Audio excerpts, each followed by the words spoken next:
How often in life does the actual perfect candidate apply for the job? Okay, it's pretty rare. Let's take a look at Mark Carney. He's got a bachelor's degree from Harvard University. Having grown up in Edmonton, he then went to Harvard. Apparently it was a scholarship, so he must have been doing something right. Then did well enough there that he went to Oxford, where he did his master's degree and his PhD. Okay, this is rare. This is unique, okay? I'm proud graduate of the University of Alberta, but I did well and I worked hard and I'm a reasonably smart individual, but I wasn't getting into Harvard and I wasn't getting into Oxford.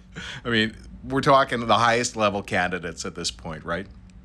Then he goes to New York and he works at Goldman Sachs for 12 years, probably does fairly well. And he's recruited by David Dodge, who was the governor of the Bank of Canada, to come back to Canada to work in the public sector. Hard to imagine that he gave it up. Like, there are people who are really smart, who are not just in it for the money. Some people have a moral conscience. They've got a moral compass. They have things that they want to do for the benefit of society, which is what he did.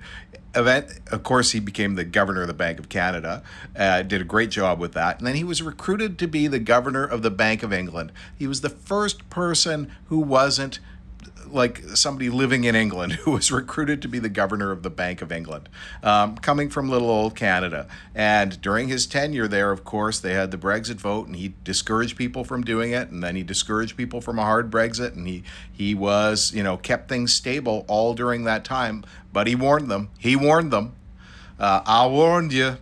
And then, of course, they begged him to stay, and he said, "Look, you guys are making your own bed. You can live, you can lie in it," and left. And he went back to the private sector, but also working in sort of charitable organizations before he was then, brought back in part of the Liberal fold, despite the fact that he was appointed by Stephen Harper, a Conservative.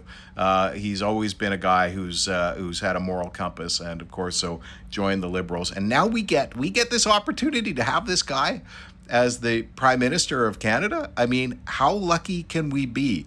It happens to be in a time when we're facing the existential threat of insanity in the United States. So not only are we lucky, it's unfortunately something that we need right now. Anyway, it's just so rare that you get the actual perfect candidate applies for a job and you get the opportunity to hire them. We have to hire Mark Carney.